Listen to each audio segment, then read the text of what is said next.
पिछले एपिसोड में हमने देखा मैक्सी के फादर मैक्सी को कहते हैं, मैं उसके चेहरे का गुस्सा क्लियरली देख सकता हूँ क्योंकि हमारा बेटा जरूरत के चलते उसे छोड़ आया है। फिर हम दूसरे सीन में देखते हैं जहाँ पे राय मैक्सी से कहती है, आप मुझे उस फीमेल फ्रेंड की हर हरकत पर नजर रखने के लिए कह रहे हैं। हाँ, मैं आभारी हूँ कि आपने मेरी मदद की, लेकिन आप मुझसे जो पूछ रहे हैं अगर उसका मेरे पर भरोसा न लगा। इस पे फिर मैक्सी कहता है, राय उसकी मॉम की हालत बहुत ही खराब है। आज दोबे का पहले प्रिंस के ग्रुप में एक मजबूत स्थान है, लेकिन जो लोग सेकंड प्रिंस का साइड लेते हैं वो पहले उन्हें भर्ती करने की कोशिश करेंगे। प्रभावशाली ब्लेसफोर्ड और दोबे फैमिली को रोकने के लिए हाथ पकड़ने से ब्लेसफोर्ड के अपोजिट जो महाद्वीप मेन सेंटर के करीब है, दोबे फैमिली राजधानी के करीब है। अगर हाउस दोबे उस तरह से काम नहीं करता जैसे वे चाहते हैं, आपके ठोठों से उनके लिए गोल को बनाना सबसे आसान होगा। क्या आप उस लेडी को प्रोटेक्ट नहीं करना चाहते हैं? फिर मैक्सी अपने फ्लैशबैक से वापस आता है और आंखें खोलने लगता है तो वो देखता है कि कैथिल ने उसका हाथ पकड़ रखा होता है और कैथिल कहती है, मैक्सी क्या आप ठीक है? तो मैक्सी खांसते हुए कहता है, कैथिल क्या होगा अगर आप भी बीमार पड़ गई?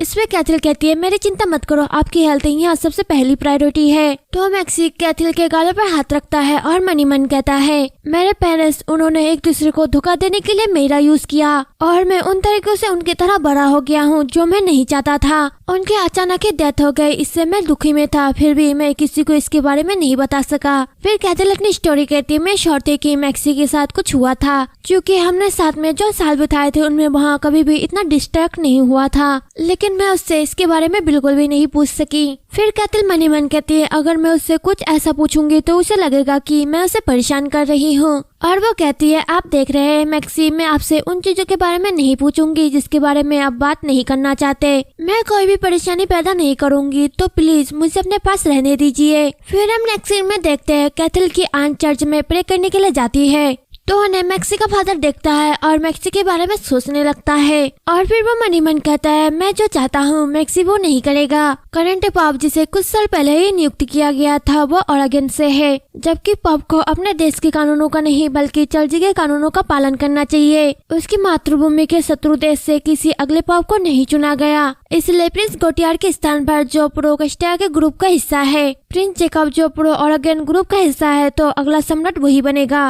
ओरेगन के साथ हमारे रिश्ते में सुधार होना चाहिए, तभी अगला पाप हो सकेगा। अगर हाउस द सेकंड प्रिंस का साइड नहीं लेगा तो मुझे अगले कदम के बारे में सोचना होगा। मुझे उन टुकड़ों को हटाना होगा जो पहले से ही मेरे पास है और मुझे एक नई शतरंज को बनाना होगा। यहाँ मेरी अपॉर्चुनिटी है, मैं उसे दिखाऊंगा कि अगर तुम मेरे बढ़ाए हुए हाथ को नजरअंदाज करोगे तो क्या होगा। यहाँ सोचती है वो कैथिल के आंटी के पास जाता है। फिर हम अगले सीन में देखते हैं मैक्सी का खाना जल्दी से हो जाता है। इस पे कैथिल कहती है, मैक्सी क्या तुम्हें भूख नहीं है? अगर आप कुछ और अधिक नहीं खा सकते तो अधिक फल क्यों नहीं खाते? कुछ दिन पहले ही आपको बहुत तेज बुखार था, आपका हेल्थ खराब हो गया होगा। और वो अपने एक सर्वेंट से कहती है, क्या आप मेरे हस्बैंड को कुछ मीठे फल दे सकते हैं? तो मैक्सी कहता है, मेरे बारे में सोचने के लिए थैंक यू कैथिल। और मनी मन कहता है, क्या कैथिल मुझे लाइक करती है? उसकी आंखें मेरे प्रति सच्ची चिंता से भरी हुई थी और उसके गाल जब भी मैं अपनी फीलिंग को बताता हूँ वहाँ लाल हो जाते हैं, लेकिन क्योंकि उसका स्नेह बहुत ही मधुर था मैंने उसकी फीलिंग को और गहरा होने दिया। उसी टाइम कैथिल की ठडान आती है और वो कहती है, मैक्सी क्या तुम मेरे साथ चाय पीना चाहोगे? फिर हम दूसरे सीन में उन दोनों को चाय पीते हुए देखते हैं और कैथिल की आंट कहती है, हम यहाँ पर आपको कब तक लेके आए? तो मैक्सी कहता है, 3 साल हो गए हैं। फिर ठडान कहती है, आज मैं आपके फादर से मिली और उन्होंने मुझे आपके मॉम की सच्चाई के बारे में बताया।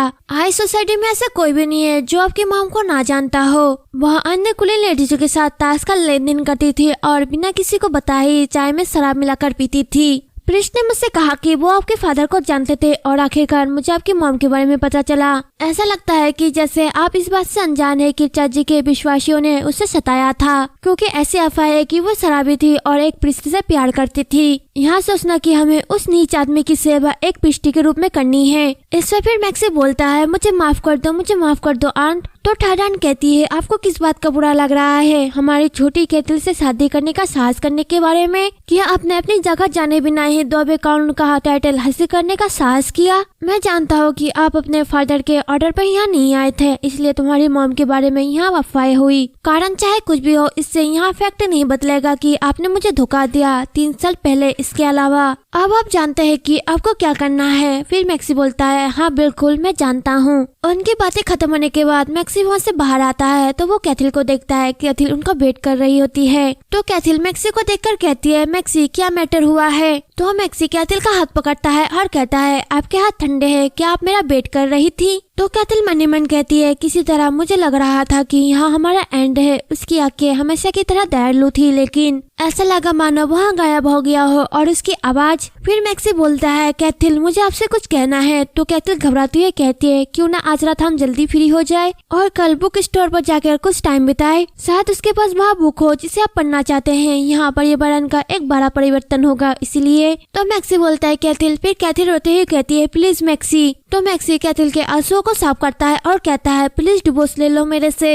इसके बाद हम एक फ्लैशबैक देखते हैं जहाँ पे यंग मैक्सी कहता है आपकी फैमिली कैसी है। तो कैथिल कहते हैं मैं यहाँ सुनिश्चित करने के बाद बाहर आई हूँ कि वे सभी सो गए हैं और वे शायद जानते हैं कि हम इस तरह से बाहर हैं। मैं बहुत टाइम से अपने फादर और आंटी के हथेली पर नाचने वाला एक बना रहा हूँ। यहाँ सुन मैक्सी मन ही मन कहता है इसका मतलब यहाँ है कि वहाँ सुंदर है लेकिन स्टार को देखने के लिए मुझे इनवाइट करने के लिए थैंक यू। और आपने क्या कहा। फिर मैक्सी कहता है मैंने कहा कि यहाँ धूमकेतु है। तो कैथिल कहती है मुझे लगता है कि मैं समझ गई हूँ। पुराने दिनों में लोग धूमकेतु को देखकर अशुभ या शुभ क्यों मानते थे। इसे आसानी से नहीं देखा जा सकता और ये स्पेशल है। जब मैं कुछ ऐसा देखती हूँ तो उसकी इमेजिनेशन करने से खुद को नहीं रोक पाती हूँ। अगर आपने मुझे आज इनवाइट नहीं किया होता तो मैं जीवन भर इस फीलिंग को एक्सपीरियंस नहीं कर पाती। इसमें मैक्सी कहती है आप 76 साल बाद फिर से इसे एक्सपीरियंस कर पाएंगे। मैंने आपसे अपने बारे में बताने का एक मौका मांगा लेकिन सच यहाँ है कि मैंने अभी तक कुछ नहीं दिखाया। मैं किसी अनाज से अलग नहीं था। मैं दूसरों की मदद के बिना आपके मंगेतर बनने का हिम्मत नहीं कर पाता लेकिन मैं अपना बेस्ट दूंगा। मुझे पूरा विश्वास है मैं अपने रेस्ट लाइफ में आपकी और डवे के ड्यूक की सेवा करूंगा। तो कैथिल कहते धूमकेतु आई होप कि 76 साल बाद हम इसे साथ में फिर से देख पाए। हम दोनों को लंबे टाइम तक हेल्थी रहना होगा। कोई कमजोरी नहीं है भले ही तुम्हें बाद में मुझसे शादी करने का पछतावा हो। इसमें मैक्सी कहता है मेरा आपसे डिवोर्स लेने का कोई भी इरादा नहीं है। फिर हम फ्लैशबैक से वापस आते हैं और उस सीन में देखते हैं जहाँ मैक्सी ने कहा था कि हम डिवोर्स ले लेते हैं और फिर मैक्सी अपने रिंग को उतार कर कैथिल को देता है और वहाँ से चले जाता है। फिर वो रास्ते से जाता है और रोते हुए मन ही मन कहता है उसने मुझसे कहा था कि कोई भी कमजोरी मत रखना। फिर हम नेक्स्ट सीन में देखते हैं मैक्सी अपने घर में बेड पर लेटे लेटे सोचता है मैंने ऐसा क्यों किया। मैंने सोचा कि किसी दिन वो आदमी मेरा फायदा उठाएगा। तो जब सच्चाई सामने आई मैं अपना बचाव करने के लिए तैयार था। देश के अंदर और बाहर से जो मैंने जानकारी इकट्ठा की उसके आधार पर मैं इसकी फैमिली को यहाँ साबित करने के लिए सक्षम था कि मेरे पास न केवल बिजनेस टैलेंट है बल्कि पॉलिटिकल टैलेंट भी है। मेरा कैथिल के साथ भी रिश्ता खराब नहीं था। मैंने सोचा कि ऐसा कुछ भी नहीं है जो मैं नहीं कर सकता। लेकिन वह मैन जो नीचे से उठकर आया और काउन का टाइटल प्राप्त कर लिया। सेवरन का कोई भी आदमी इस फैक्ट को नहीं जानता है। मैं उनसे माफी मांग सकता था लेकिन सच के बाहर से कुचले जाने का एहसास यहाँ असामान्य था उस पॉइंट तक जहाँ पे मुझे यहाँ एहसास हुआ कि जिन टैलेंट और जिन संकल्प पर मैं गर्व करता था वे सब झूठ के अलावा कुछ भी नहीं था। यहाँ कोई शर्मनाक बात नहीं है एक ऐसे आदमी के लिए जो केवल बातों के अलावा कुछ भी ना जानता हो। भले ही हम एक कपल और एक फैमिली नहीं है जैसा कि मैंने वादा किया था। दोवे फैमिली की सेवा करने का निश्चित रूप से एक तरीका है।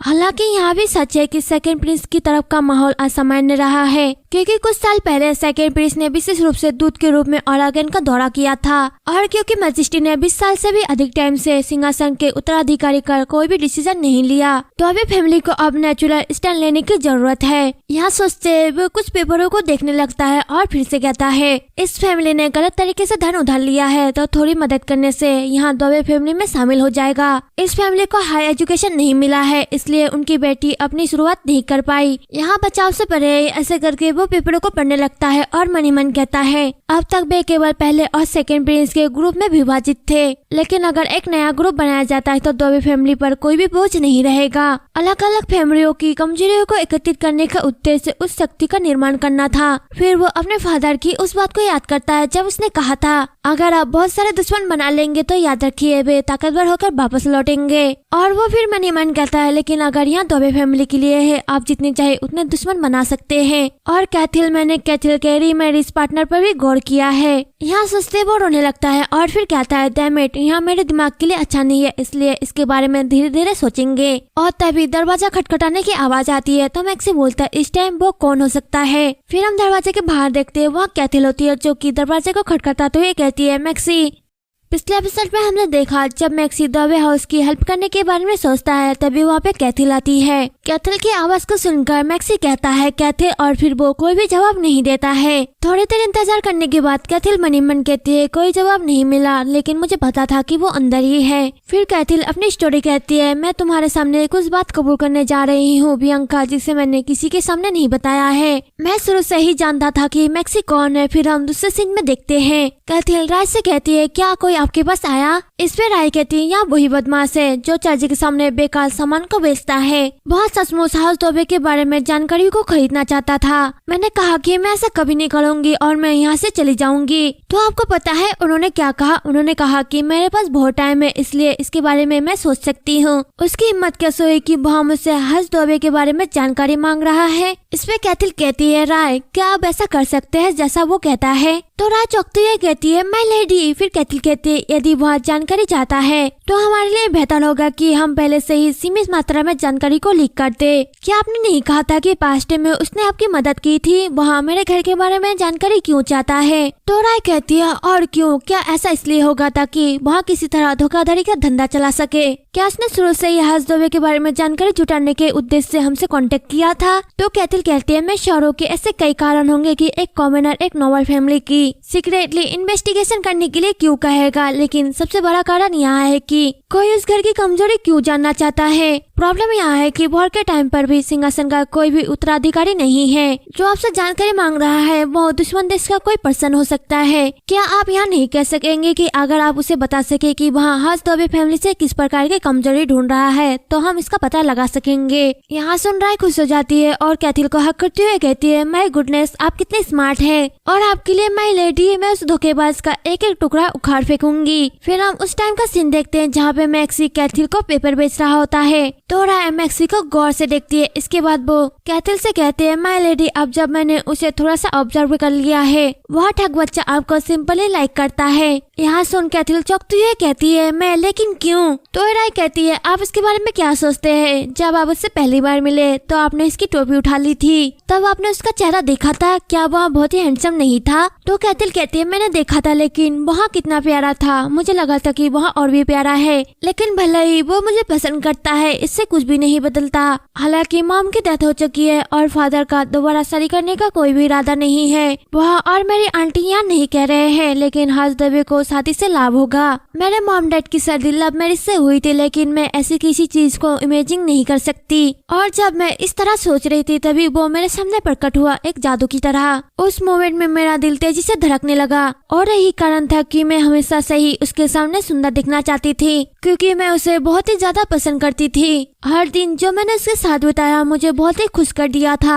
अगर मैक्सी को भी ऐसा ही महसूस होता है, मुझे लगता है कि वो मुझे कुछ बताए बिना ही जाना चाहता था, क्योंकि उसे डर था कि मैं उससे नफरत करूंगी। फिर हम पहले सीन में देखते हैं मैक्सी दरवाजा खोलता है और कैथिल से मिलता है। तो कैथिल मैक्सी को हक करती है और रोते हुए कहती है, मैक्सी, मैं तुमको पसंद करती हूँ। इससे कोई फर्क नहीं पड़ता है कि आप कौन हो, चाहे वो अभी हो या फिर फ्यूचर में, मैंने कभी भी आपसे नफरत नहीं की। और फिर वो मनी मन कहती है, रुको, अगर क्या होगा कि मैक्सी मेरे बारे में नहीं सोचता हो और इसी वजह से शायद उसने मुझे छोड़ दिया। फिर कैथिल अपनी स्टोरी में कहती है, अगर मैक्सी की फीलिंग बदल जाती तो मैं इसमें कुछ भी नहीं कर सकती थी, लेकिन मैं यहाँ भी नहीं चाहती थी कि वो मुझसे और भी ज्यादा नफरत करने लगे, जिसे मैं बर्दाश्त नहीं कर पाऊंगी इतना चिपके रहने के लिए। फिर वो मैक्सी से कहती है, मैं जा रही हूँ, गुड बाय मैक्सी। यहाँ कहकर वो जाने लगती है तो मैक्सी बोलता है, डैम इट। फिर वो कैथिल को पीछे से हक कर लेता है और वो कहता है, मुझे तुम्हें पकड़ कर नहीं रखना चाहिए, लेकिन यहाँ और भी बुरा होगा अगर मैंने आपको जाने दिया। फिर कैथिल अपनी स्टोरी कहती है, मैं ही वो पर्सन थी जो बाहर बैठी थी, लेकिन उसका शरीर मुझसे भी ज्यादा ठंडा था। मैं उसका शरीर नहीं देख पाई, लेकिन मैं श्योर थी कि उसे भी वैसा ही महसूस हुआ जैसा मुझे हुआ था। फिर कैथिल मैक्सी से कहती है, मैक्सी। तो मैक्सी कैथिल को अपनी तरफ घुमाता है और कहता है, तुम इतने निडर क्यों हो? क्या तुम्हें पता है कि यहाँ जगह कितनी खतरनाक है? जब आपको यहाँ भी पता नहीं था कि मैं कब बाहर आऊंगा, तब आप इतनी ठंडी फर्श पर क्यों बैठे थे? तो कैथिल कहती है, लेकिन आप तुरंत ही बाहर आ गए और यहाँ पे ठंड होते तभी वो छींकने लगती है। छींकने के बाद वो कहती है, ओह सच में यहाँ बिल्कुल भी ठंड नहीं थी। यहाँ देख मैक्सी उसे तुरंत ही अंदर ले जाता है और उसके रोब के बटन को लगाने लगता है। उसके बाद मैक्सी कहता है, हाँ मैं तुम्हें अंदर नहीं लाने वाला था, जब आप गर्म हो जाओगी तो मैं तुम्हें घर ले जाऊंगा। मैं श्योर हूँ कि आपकी फैमिली आपका इंतजार कर रहे हैं। तो कैथल कहती है, आप इसे इस तरह से क्यों कह रहे हैं, आप भी मेरी फैमिली है। तो मैक्सी कहता है, मैं श्योर हूँ कि आपने अपनी फैमिलियों से सुना होगा कि मैं कौन हूँ। तो कैथल मैक्सी के गालों में हाथ रखती है और कहती है, मैक्सी मैंने किसी से नहीं पूछा कि आप क्यों चले गए, मैं यहाँ इसलिए आया हूँ ताकि मैं आपके मुँह से इसका कारण सुन सकूँ। मैं तब तक वेट कर सकती हूँ जब तक कि आप मुझे बताने का फैसला नहीं करते। अगर आप इसके बारे में बात नहीं करना चाहते तो आपको इसके बारे में बात करने की जरूरत नहीं है। इस पे मैक्सी बोलता है, बस काफी है, मैं ऐसा पर्सन नहीं हूँ जिस पर आप अपना टाइम बर्बाद करें। तो कैथल कहती है, आप कह रहे हैं कि आप बेकार है और मैं अपना टाइम बर्बाद कर रही हूँ, लेकिन आप ऐसा क्यों महसूस करते हैं? आप मेरे हस्बैंड हैं, वो मैन जिससे मैं प्यार करती हूँ। फिर कैथल अपनी स्टोरी कहती है, मुझे धूल ढकेलने के लिए मैक्सी को जो भी कठोर शब्द कहने पड़े उसने कहा, लेकिन वह इतना भी हार्टलेस नहीं था कि वो अपने क्रूर शब्दों से मुझे घायल कर सके। फिर मैक्सी अपनी स्टोरी कहता है, हज दोबे में शादी करने के लिए मुझे जो कुछ सबसे पहले सीखना पड़ा वह चाय पीने का सही तरीका था। जब मैं छोटा था तब मेरी मॉम और उनके दोस्त चाय के कप में मौजूद तरल पदार्थ को पीने के लिए मजबूर करते थे। यहाँ तब की बात है जब मुझे पता नहीं था कि मेरी मॉम के चाय के कप में हमेशा शराब होती थी, और जब भी मैं चाय के कप को देखता हूँ मुझे बहुत दिन याद आता है। वहाँ किसी भूत की तरह दिखती थी जो सर्दियों के मैदान में बेकार ही घूम रही हो। मेरी मदर अश्लील थी और मेरे फादर वो क्रूर थे। मैं हमेशा से ही इतना दीन रहा हूँ कि कभी सपने में भी नहीं सोच सकता कि मैं किसी गुलाम फैमिली में शामिल हो सकता हूँ। मैंने अब तक तुम्हें और तुम्हारी फैमिली को धोखा दिया है। नहीं, मैंने अपनी लेडी और हज दोबे को धोखा दिया है। यहाँ आके कर मैक्सी रोने लगता है। पहले तो डिवोर्स कभी होने ही वाला नहीं था, घर वाले मुझे निकाल सकते थे या मार सकते थे। यहाँ सुन कैथल उसे हक करती है और कहती है, प्लीज ऐसी डरावनी बातें मत कहो और सबसे पहले वापस घर चलो। तो मैक्सी रोते हुए कहता है, क्यों तुम मुझे माफ क्यों कर रही हो, मैं तो बस एक बड़ा ठग हूँ। तो कैथल भी रोते हुए कहती है, मैं भी, मेरे पास भी एक सीक्रेट है जो मैंने आपको नहीं बताया। और वो मन ही मन कहती है, मैं जानती हूँ कि मैक्सी के पास कोई भी चॉइस नहीं था हमें धोखा देने के अलावा, क्योंकि वो मुझे पसंद करता था और मुझे अपने डीवीएस साइट पर भी शर्म आ रही है, जिसने उसके प्यार की फायदा उठाने की कोशिश की थी जबकि वह इसके बारे में कुछ भी नहीं जानता था। मैं इस बात को लेकर उतना ही शर्मिंदा थी जितना कि मैक्सी अपने पास्ट को लेकर था। और वो कहती है, आपके कारण ही मुझे कभी भी अरेंज मैरिज नहीं करनी पड़ी, क्योंकि मैं वो चाहती भी नहीं थी। मैं आपके लिए केवल ग्रेटफुल और रिग्रेट महसूस कर सकती हूँ, क्योंकि लास्ट तक आपसे माफी मांगने के लिए मेरे पास कुछ भी नहीं है। और वो फिर से मनी मन कहती है, मुझे वहाँ फील क्यों हुआ कि मैंने एक सेकंड के लिए भी उन पर डाउट किया, और मुझे उस पर्सन की ईमानदारी को पहचानने में असफल होने के लिए शर्म आती है जिसे मैं पसंद करती हूँ। ठीक वैसे जैसे मैक्सी को अपने जन्म के बारे में हीनता की भावना थी। मैं जानती थी कि यहाँ गिल्ट की फीलिंग कभी भी खत्म नहीं होगी। इसके बाद हम देखते हैं कि वे दोनों हक कर सोते हैं। तो मैक्सी बोलता है, क्या तुम अच्छा फील कर रही हो? फिर इसमें कैथल कहती है, तुम्हारे बारे में क्या? तो मैक्सी बोलता है, हाँ मैं ठीक से नहीं सो पाता क्योंकि मेरी आंखें सूजी हुई है, लेकिन इसके अलावा मैं ठीक हूँ। फिर कैथल कहती है, अगर आप यहीं रहेंगे तो मैं भी आपके साथ रहूंगी। तो मैक्सी बोलता है, नहीं इसकी कोई भी जरूरत नहीं है, हम साथ में घर वापस जाएंगे। और इसके बाद वो दोनों किस करते हैं। देन हम नेक्स्ट सीन में ऑर्नो कैस्टल में देखते हैं बियांका पेड़ के नीचे उस लेटर को पढ़ रही होती है। तो जेचरी उसे अपने ऑफिस से देखता है। तो बियांका उस लेटर को पढ़कर आसमान की तरफ देखने लगती है और रोने लगती है। तभी वहाँ पर जेचरी आता है और कहता है, क्या तुम ठीक हो बियांका? मैंने तुम्हें खिड़की से देखा और भागकर यहाँ आ गया क्योंकि तुम्हें देखकर लग रहा था कि तुम रोने वाली हो। फिर वो बियांका के आंसू को पूछता है और कहता है, ऐसा लगता है कि मैं लेट हो गया, लेकिन क्या इस लेटर में सैड स्टोरी है? तो बियांका कहती है, नहीं, यहाँ लेटर पढ़कर मुझे मेरा पास्ट याद आ गया। मैं याद करती हूँ कि मुझे कैसे पता था कि तुम मर सकते हो, लेकिन मैं फिर भी आपको यूज करने की कोशिश कर रही थी क्योंकि मैं जीवित रहने के लिए बेचैन थी। उन यादों के कारण ही मुझे हमेशा से ही गिल्ट फील होता है। अरे मैं जितना उसे याद करती हूँ उतना ही अधिक शर्मनाक होता है। दूसरों के अपोजिट मुझे एक एक्स्ट्रा लाइफ जीने का मौका मिला, लेकिन मैं इतनी फूल और वीक कैसे हो सकती थी? मैंने अपने पास्ट और करंट लाइफ में तुम्हारे साथ बहुत ही भयानक काम किए हैं। तो जेचरी बियांका को हक करता है और कहता है, जीने का डिसीजन लेना यहाँ लास्ट तक मेरे लिए था। मुझे भी उस दिन कुछ एहसास हुआ जब तुमने कहा था कि तुम मेरे वारिस को जन्म दोगी। इसमें बियांका कहती है, आपको क्या एहसास हुआ? तो जेचरी कहता है, मेरी वाइफ बड़ी हो गई और ज्यादा ब्यूटीफुल हो गई। और यहाँ एपिसोड यहीं पे खत्म हो जाता है। अगर आपको वीडियो पसंद आई है तो लाइक और कमेंट करें, साथ ही मेरे चैनल को सब्सक्राइब करके बेल आइकन के बटन को भी दबा दे ताकि आपको वीडियो की नोटिफिकेशन मिलती रहे।